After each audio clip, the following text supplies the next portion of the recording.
नमस्कार दोस्तों। एक बार फिर आपके लिए एक नया वीडियो बना के लेकर आए हैं। रेलवे की परीक्षाओं के लिए काफ़ी इम्पोर्टेंट क्वेश्चन है जो परीक्षाओं में पूछा जाता है। एक बार फिर आपके लिए सामान्य विज्ञान हमने पार्ट नंबर सेकंड का वीडियो लेकर आए हैं। आइए हम शुरुआत करते हैं पार्ट नंबर सेकंड का। मित्रों, पहला क्वेश्चन लिखा है कि सर्वाधिक विद्युत विद्युत का मतलब होता है बिजली। सर्वाधिक विद्युत चालकता वाला तत्व कौन सा है?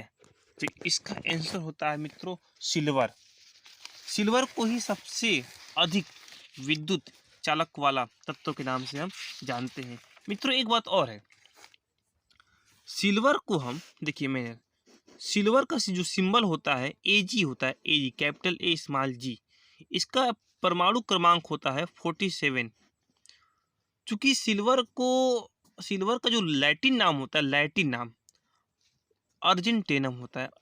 मैं लिख देता हूँ अर्जेंटेनम, ये सिल्वर का लैटिन नाम होता है।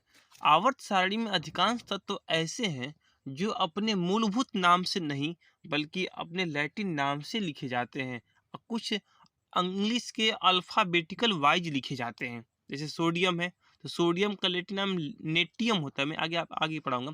सल्फर है, सल्फर का स तो अंत तो प्रारंभ क्या होगा, एस से होता है। नाइट्रोजन शुरू में न का अंग्रेजी क्या होता है, एन होता है।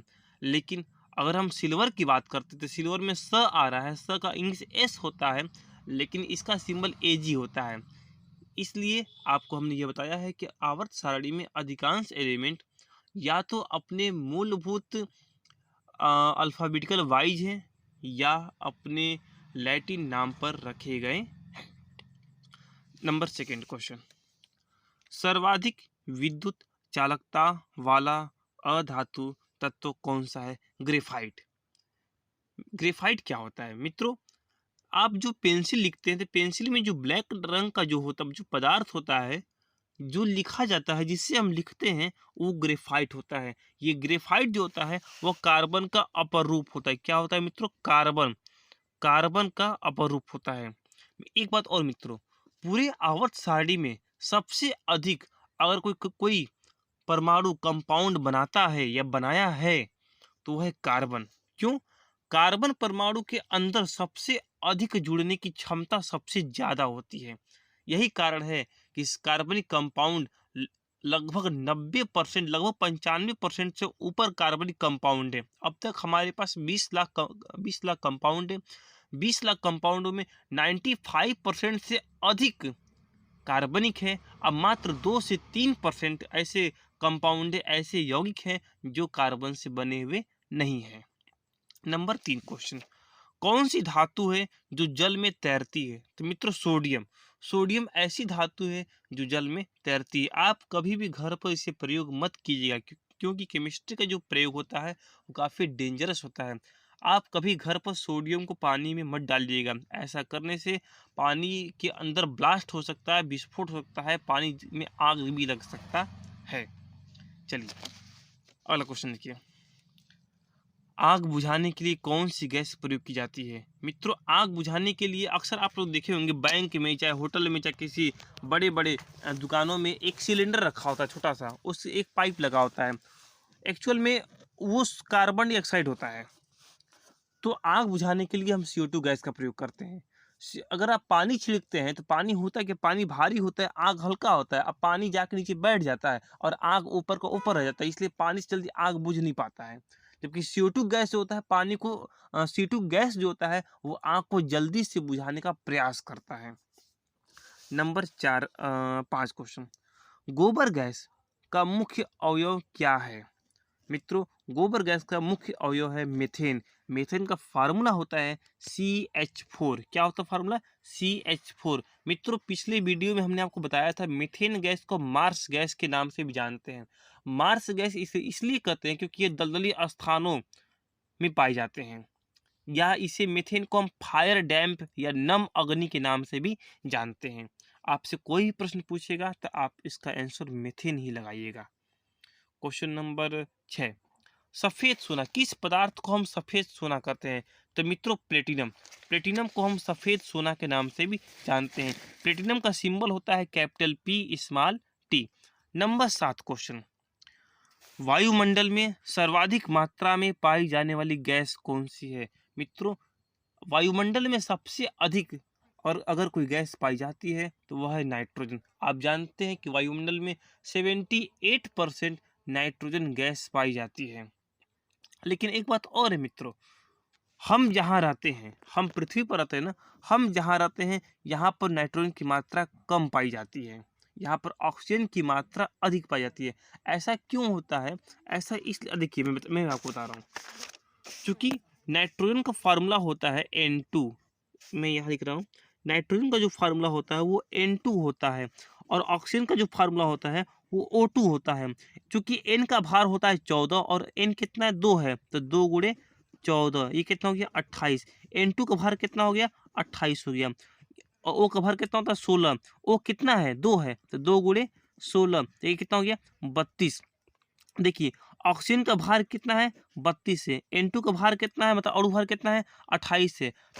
तो जो गैस भारी होती है वो नीचे होगा, जो गैस हल्की होती है वो ऊपर चला जाएगा। यही कारण है कि हम जहाँ रहते हैं, हम पृथ्वी पर जहाँ रहते हैं वहाँ पर ऑक्सीजन गैस की मात्रा अधिक पाई जाती है। उम्मीद करते हैं कि मेरा लेक्चरर मेरी बात आपको समझ में आ रहा होगा। मित्रों यदि मेरी बात समझ में आपको नहीं आती है तो आप कमेंट बॉक्स में आप अवश्य लिखिएगा, लेकिन हाँ वीडियो को आप शेयर जरूर कीजिएगा। Question number 8, भूपरत। भूपरत का मतलब होता है पृथ्वी की परत अर्थात जमीन पर। भूपरत में सर्वाधिक मात्रा में कौन सी गैस पाई जाती है? कौन सा तत्व है? तो ऑक्सीजन, इसका आंसर है ऑक्सीजन, अभी हमने आपको बताया था। Number 9 question, quick lime. Quick lime किसे कहा जाता है? Calcium oxide, CaO। CaO का नाम है कैल्शियम ऑक्साइड। कैल्शियम ऑक्साइड को हम क्विक लाइम के नाम से भी जानते हैं। क्वेश्चन नंबर 10, खाना पकाते समय सर्वाधिक मात्रा में क्या नष्ट होता है? तो मित्रों खाना पकाते समय सबसे अधिक विटामिन नष्ट होता है। कौन सा, क्या होता है? विटामिन। अब कौन सा विटामिन नष्ट होता है? तो जो विटामिन उसके अंदर पाया जाता है वो नष्ट होता है। क्वेश्चन नंबर 11, सूर्य से आने वाली पराबैंगनी किरणों को कौन बचाता है? मित्रों आप जानते हैं कि हम जहाँ रहते हैं हमारे ऊपर 5 मंडल है। कौन कौन मंडल? क्षोभ मंडल, समताप मंडल, मध्य मंडल, आयन मंडल और वायुमंडल, ठीक ना। लेकिन हमारे मंडलों में ओजोन परत भी पाई जाती है। ओजोन परत करता क्या है? देखिए मैं बता रहा हूँ। सूर्य से जो प्रकाश आता है वो डायरेक्ट पृथ्वी पर नहीं आता है, बल्कि वह ओजोन परत से टकरा कर आता है। आपको जानकारी के लिए मैं आपको बताना चाहता हूं कि सूर्य से आने वाली अधिकांश प्रकाश ओजोन परत के कारण परावर्तित हो जाती है, अर्थात आती है। देखिए मैं समझा रहा हूँ यहाँ पे, मान लीजिए, देखिए मैं समझा रहा हूँ यहाँ पे, ये सूर्य है, ये ओजोन परत है, तो इसका प्रकाश, अधिकांश प्रकाश इस पर आता है और यहाँ से क्या होता है? वापस चला जाता है। अब मात्र कुछ मात्रा में जो प्रकाश होता है वह हमारी पृथ्वी पर आता है। यदि ये ओजोन परत नहीं होता, यदि ये वाला परत यदि नहीं होता तो हमें त्वचा कैंसर हो जाएगा और हम बहुत जल्दी बीमार पड़ेंगे, मतलब हमारी मृत्यु तक हो सकती है। अर्थात ओजोन परत जो होता है वो हमारे शरीर के लिए, हमारे स्वास्थ्य के लिए काफ़ी लाभदायक होता है। मित्रों एक बात और आपसे कहना चाहता हूँ कि आप लोग गाड़ी का इस्तेमाल कम करें, ऐसे ये साधनों का इस्तेमाल कम करें जिसमें काफ़ी धुआं उत्पन्न होता है, नहीं तो वो ओजोन परत को नष्ट कर देगा। जब नष्ट कर देगा तो आपको समस्या आ जाएगा। चलिए क्वेश्चन नंबर 12, दांतों व हड्डियों में क्या पाया जाता है? तो कैल्शियम फास्फेट। क्या मित्रों? Calcium phosphate. हमारे दांत और हड्डियों में कैल्शियम फास्फेट पाई जाती है। क्वेश्चन नंबर 13, रक्त प्रवाह रोकने के लिए किसका प्रयोग करते हैं? मित्रों रक्त प्रवाह रोकने के लिए हम फेरिक क्लोराइड, क्या? फेरिक क्लोराइड का फार्मूला होता है FeCl3, मैं लिख दे रहा हूँ FeCl3। फेरिक क्लोराइड पाया जाता है। फेरिक क्लोराइड रक्त प्रवाह रोकने में काम आता है। क्वेश्चन नंबर 14, बिजली से लगी आग बुझाने में किसका प्रयोग करते हैं? मित्रों एक बात और, अगर आग लगा है तो उससे हम CO2 से बुझाते हैं, लेकिन अगर कोई शॉर्ट सर्किट हुआ है, बिजली से आग लग गया है, तो बिजली से आग लगाने के लिए आप CO2 नहीं बल्कि CCl4 सी, देखिए मैं लिख दे रहा हूँ, CCl4। सी का मतलब कार्बन और Cl का मतलब होता है क्लोरीन, 4 मतलब टेट्रा, मतलब कार्बन टेट्रा क्लोराइड का हम प्रयोग करते हैं। मतलब बिजली से लगी आग को बुझाने में हम कार्बन टेट्रा क्लोराइड का हम यूज करते हैं। क्वेश्चन नंबर 15, सोडियम को कहाँ रखा जाता है? तो मित्रों, सोडियम को मिट्टी के तेल में रखा जाता है। ऐसा क्यों? यदि आप सोडियम को खुले स्थान पे यदि आप रखेंगे तो सोडियम जो होता है नम वायु या वायु से क्रिया करके सोडियम ऑक्साइड बना लेगा, अर्थात सोडियम धातु पर के ऊपर एक परत जम जाएगा, एक ऑक्साइड की परत जम जाएगी। इसी यही कारण है कि सोडियम को हम मिट्टी के तेल में रखते हैं, क्योंकि मिट्टी का तेल में रखने पर सोडियम के चारों ओर एक अक्रिय वातावरण उत्पन्न होता है जो सोडियम को निष्क्रिय रखने का प्रयास करता है। क्वेश्चन नंबर 16, कच्चे फलों को पकाने में किसका प्रयोग करते हैं? तो मित्रों, अक्सर आप लोग देखे होंगे गर्मी के दिनों में क्या होता है, आम को हम लोग पकाते हैं। जो दुकानदार होता है वो आम को पकाता है, केला पकाता है, वो एथिलीन होता है। क्या होता है मित्रों? एथिलीन। एथिलीन गैस के कारण ही कच्चे फलों को लोग पकाते हैं और फल क्या होता है, जल्दी से पक जाता है। जब भी आप लोग कोई फल खरीद के लाते हैं, दुकान बाजार से कोई फल खरीदते हैं, तो आप लोग उसे डायरेक्ट मत खाया कीजिए। आप लोग सबसे पहले उस फल को पानी में आधा या 1 घंटा के लिए भिगाकर छोड़ दीजिए, उसके बाद आप उस फल का सेवन करें, नहीं तो उसमें काफ़ी गर्मी होती है इस गैस को लेकर। क्वेश्चन नंबर 17, बायोगैस का मुख्य घटक कौन सा है? तो मित्रों, बायोगैस का जो मुख्य घटक है वो मीथेन है। अभी हमने आपको बताया मीथेन को हम मार्स गैस, फायर डैम या नम अग्नि के नाम से भी जानते हैं। क्वेश्चन नंबर 18, एरोप्लेन के टायरों में कौन सी गैस भरी जाती है? तो मित्रों, एरोप्लेन के टायरों में हीलियम गैस भरी जाती है। क्यों हीलियम गैस भरी जाती है? अब मैं बताता हूँ ये ऐसा क्यों होता है। देखिए, पहली बात, हीलियम जो होता है वो अक्रिय होता है। अक्रिय का मतलब होता है कि हीलियम, अक्रिय का मतलब ये होता है कि वह किसी से रिएक्शन नहीं करेगा। क्योंकि हीलियम गैस से हल्का गैस होता है आपका हाइड्रोजन गैस होता है, लेकिन हाइड्रोजन अक्रिय नहीं होता है। यदि हाइड्रोजन के लिए आप भर देंगे, क्या पता ऊपर जाकर किसी से रिएक्शन कर बैठे। जब कर बैठेगा तो एरोप्लेन को काफ़ी नुकसान होगा, उसमें आग भी लग सकती है। तो यही कारण कि हम एरोप्लेन के पहियों में सबसे हल्का अक्रिय गैस हीलियम का हम प्रयोग करते हैं। क्वेश्चन नंबर 19, किसी तत्व को भविष्य का ईंधन भी कहते हैं? तो मित्रों, हाइड्रोजन तत्व को हम भविष्य का ईंधन के नाम से भी जानते हैं। ऐसा क्यों होता है? पूरे आवर्त सारणी में या पूरे पदार्थों में मैं आपको बता दूं, हाइड्रोजन एकमात्र ऐसा एलिमेंट है जिसे जलाने पर बहुत कम या नाम मात्र के बराबर कोई अनावश्यक पदार्थ उत्पन्न होता है। जैसे मान लीजिए आप लकड़ी जलाते हैं या कोई वस्तु जलाते हैं तो अंत में, या प्लास्टिक जलाते हैं तो अंत में कुछ कचरा बच जाता है। वो कचरा सूंघने पर काफ़ी अजीब सा लगता है, काफ़ी नुकसान करता है। तो हाइड्रोजन को यदि आप जलाएंगे तो हाइड्रोजन को जलाने पर आपको किसी प्रकार का अनावश्यक पदार्थ उत्पन्न नहीं होता है। यही कारण है कि हाइड्रोजन को हम भविष्य का ईंधन के नाम से भी जानते हैं। एक बात और, पूरे ब्रह्मांड में पूरे ब्रह्मांड की बात कर रहे हैं, पूरे ब्रह्मांड में सबसे अधिक अगर कोई गैस पाई जाती है तो हाइड्रोजन। अगर प्रश्न आपसे यह पूछता है कि वायुमंडल में सबसे अधिक गैस नाइट्रोजन, अब पृथ्वी पर सबसे अधिक गैस ऑक्सीजन, लेकिन ब्रह्मांड में हाइड्रोजन। एक बात और, हाँ, सूर्य पर भी सबसे अधिक गैस पाई जाती है, कौन सी? हाइड्रोजन।